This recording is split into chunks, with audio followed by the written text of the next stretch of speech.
तो इस प्रकार का ध्यान यदि हम लोग करना चाहते हैं तो बहुत मुस्तैदी के साथ ध्यान करना होगा।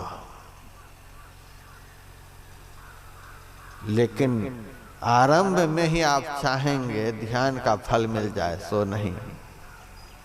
जो सब ध्यान पहले से हो रखा है वह सब ध्यान जब तक खत्म नहीं होगा तब तक ये नया ध्यान नहीं होगा। यदि शैल समं पापं विस्तीर्ण बहु योजनम, पाप का पहाड़ कई योजन तक फैला हुआ है। आंख बंद करते हैं तो पता चलता है कि कहाँ खत्म हुआ कहाँ शुरू हुआ।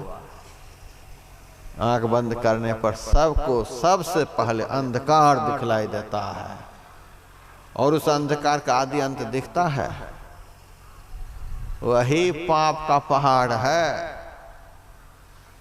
हमने तो हिमालय में बहुत पहाड़ को देखा है, बहुत जगह बहुत तरह के पहाड़ को देखा है।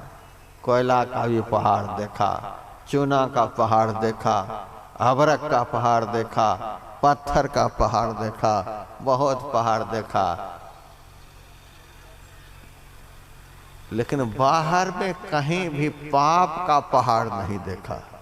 कई योजन तक फैला हुआ पाप का पहाड़ हो, पाप का पहाड़ दुनिया में कहीं देखे हैं?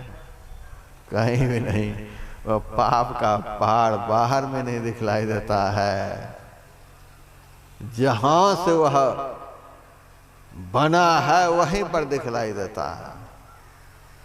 भीतर हमारा मन है और उसी मन के द्वारा पाप का पहाड़ खड़ा हुआ है, इसीलिए भीतर में दिखलाई देता है। भीतर में सबसे पहले अंधकार के रूप में वह पहाड़ दिखलाई देता है। हमारे गुरुदेव ने तो उस पहाड़ का नाम रख दिया कज्जलगिरी पहाड़।